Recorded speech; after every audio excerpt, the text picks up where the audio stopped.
Hi Mark, I'm Peggy. My student number is L0441028 and I'm a freshman. Current say, how to stop torture. In 1994, I walked into a prison in Cambodia and I met a 12-year-old boy who had been tortured and was denied access to console.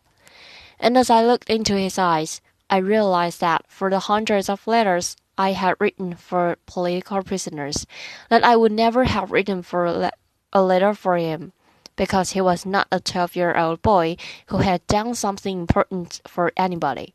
He was not a political prisoner. He was a 12-year-old boy who had stolen a bicycle. What I also realized at a point was that it was not only Cambodia, but of the 133 developing countries that torture, 93 of these countries have all passed laws that say you have a right to a lawyer and you have a right to not be tortured. And what I recognized was that there was an incredible window of opportunity for us as a world community to come together and end torture as an investigative tool.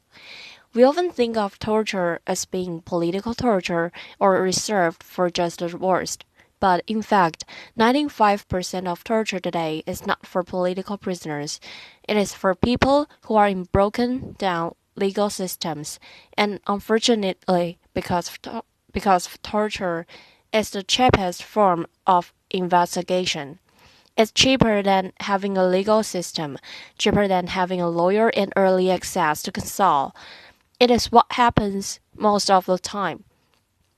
I believe today that it is impossible for us as a world community, if we make a decision to come together and end torture as an investigative tool in our lifetime. But it will require three things. First is the training, empowerment, and connection of defenders worldwide. The second is ensuring that there is a systematic early access to counsel. And the third is commitment. So in the year 2000, I began to wonder, what if we came together? Could we do something for these 93 countries? And I founded International Bridges to Justice, which has a specific mission of ending torture as an investigative tool and implementing due process right in the 93 countries by placing trained lawyers at an early stage in police stations and in courtrooms. My first experiences, though, did come from Cambodia, and at the time I remembered first coming to Cambodia and there were, in 1994, still less than 10 attorneys in the country because the Khmer Rouge had killed them all. And even 20 years later, there was only 10 lawyers in the country. So consequently, you'd walk into a prison and not only would you meet 12-year-old boys, you'd meet women and you say, "Why are you here?" Women would say, "Well, I've been here for 10 years because my husband committed a crime, but they can't find him." So it's just a place where there was no rule of law. The first group of defenders came together and I still remember. And as I was training, I said, "Okay, what do you do for an investigation?"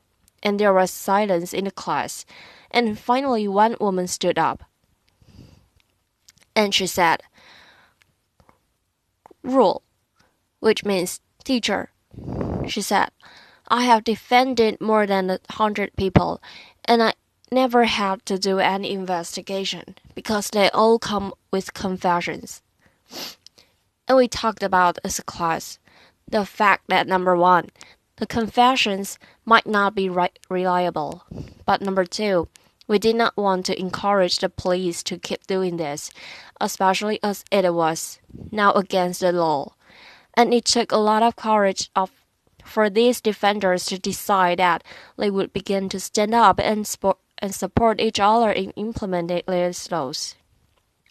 And I still remember the first cases where they came. All 25 together, she would stand up and they were in the back, and they would support her. And the judges kept saying, no, no, no, no, no. We're going to do things the exact same way we've been doing them. But one day the perfect case came, and it was a woman who was a vegetable seller. She was sitting outside of a house. She said she actually saw the person run out who she thinks stole whatever the jewelry was. But the police came. They got her. There was nothing on her. She was pregnant at the time. She had cigarette burns on her. She'd miscarried. And when they brought her case to the judge, for the first time he stood up and he said, "Yes, there's no evidence except for you torture confession, and you will be released." And the defenders began to take cases over and over again, and you will see they have step by step began to change the course of history in Cambodia. But Cambodia is not alone. I used to think, well, is it Cambodia or is it other countries? But it is so many countries. In Burundi, I walked into a prison, and it wasn't a 12-year-old boy. It was an 8-year-old boy for stealing a mobile phone. For a woman, I picked up her baby. "Really cute baby," I said. "Your baby is so cute." It wasn't a baby, she was 3, and she said, "Yeah, but she's why I'm here."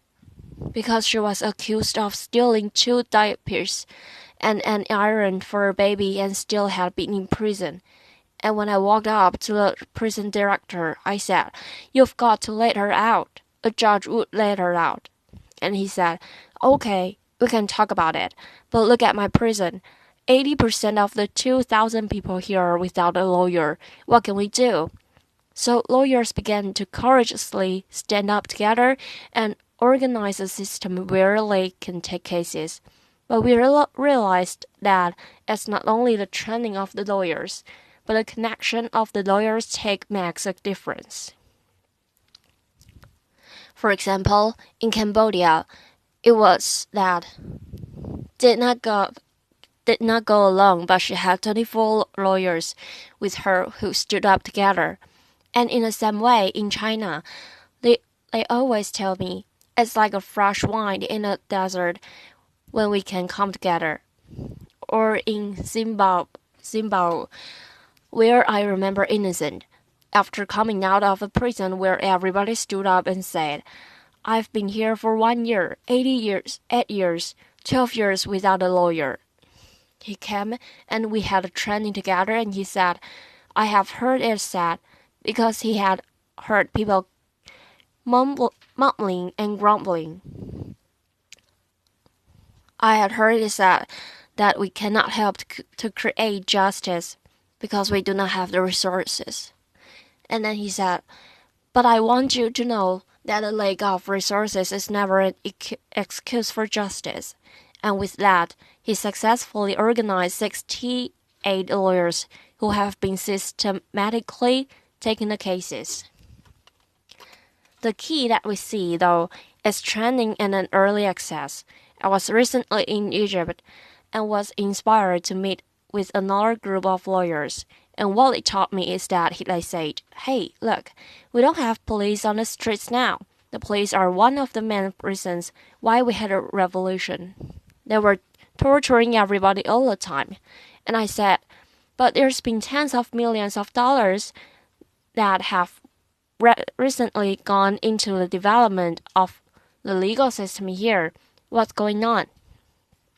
I met with one of the development agencies, and they were training prosecutors and judges, which is a normal bias as opposed to defenders. And they showed me a manual which actually was an excellent manual. I said, "I'm gonna copy this." It had everything in it. Lawyers can come at a police station. It was perfect.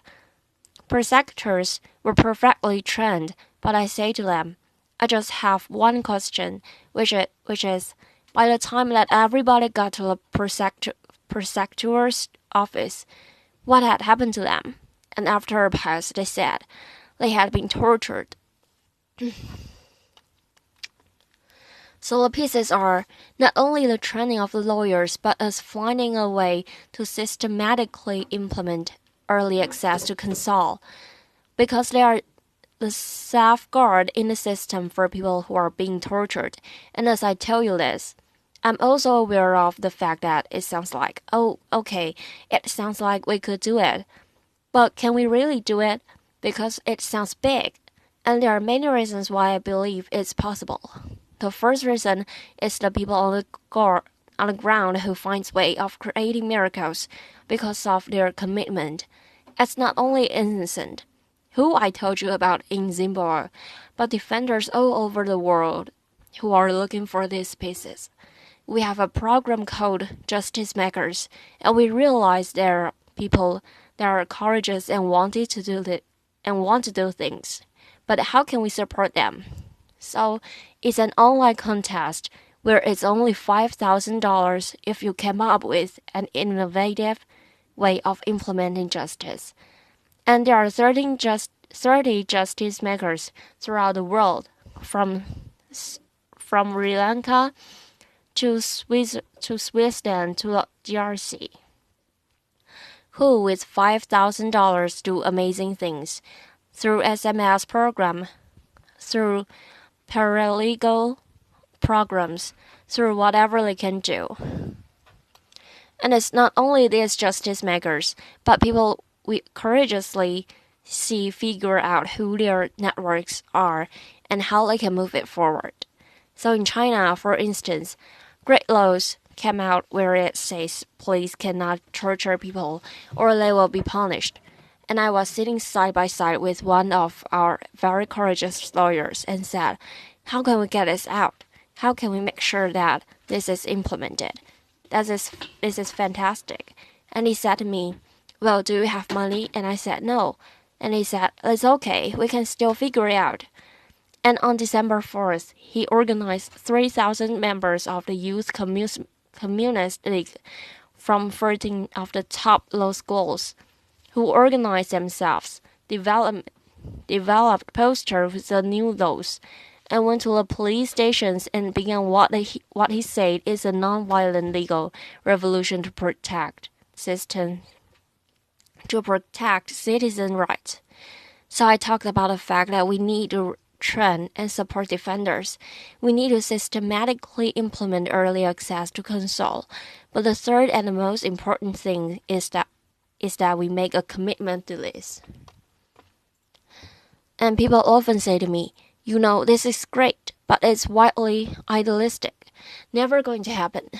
And the reason that I think that those words are interesting is because those were the same kinds of words that we use for people who decided they would end slavery or end apartheid.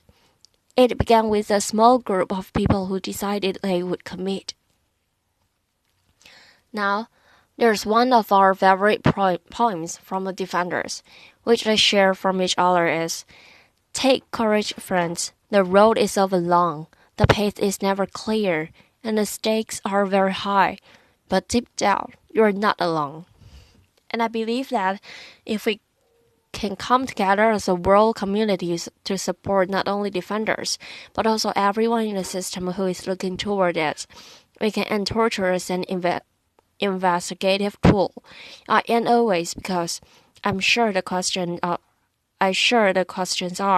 and I'd be happy to talk to at any point. But what can I really do? Well, I would say this. First of all, you know what you can do. But second of all, I would leave you with the story of Vishna, who actually was my inspiration for starting International Bridges to Justice. Vishna was a 4-year-old boy when I met him who was born in Cambodia prison in Kandal province. But because he was born in prison, everybody loved him, including the guards, so he was the only one who was allowed to come in and out of the bars. So, there's bars. And by the time that Vishnu was getting bigger, which means What gets bigger? Your head gets bigger. So he would come to the first bar, the second bar, and the third bar, and then really slowly move his head so he could feed through and come back. Third, second, first, and he would grab my pinky, because what he wanted to do every day is he wanted to go visit. You know, he never quite made it to all of them every day. But he wanted to visit all 156 prisoners, and I would lift him, and he would put his fingers through, or if they were dark cells, it was like iron corrugated, and he would put his fingers through. And most of the prisoners said that he was their greatest joy and their sunshine, and they looked forward to him. And I was like, here's Vishnu. He is a 4-year-old boy. He was born in prison with almost nothing, no material goods, but he had a sense of his own heroic journey, which I believe we are all born into. He said, probably I can't do everything, but I'm one. I can do something, and I will do the one thing that I can do. So I thank you for having a prophetic imagination to imagine the shaping of a new world with us together, and invite you into this journey with us. Thank you. Applause. Thank you. Applause. Thank you. Applause.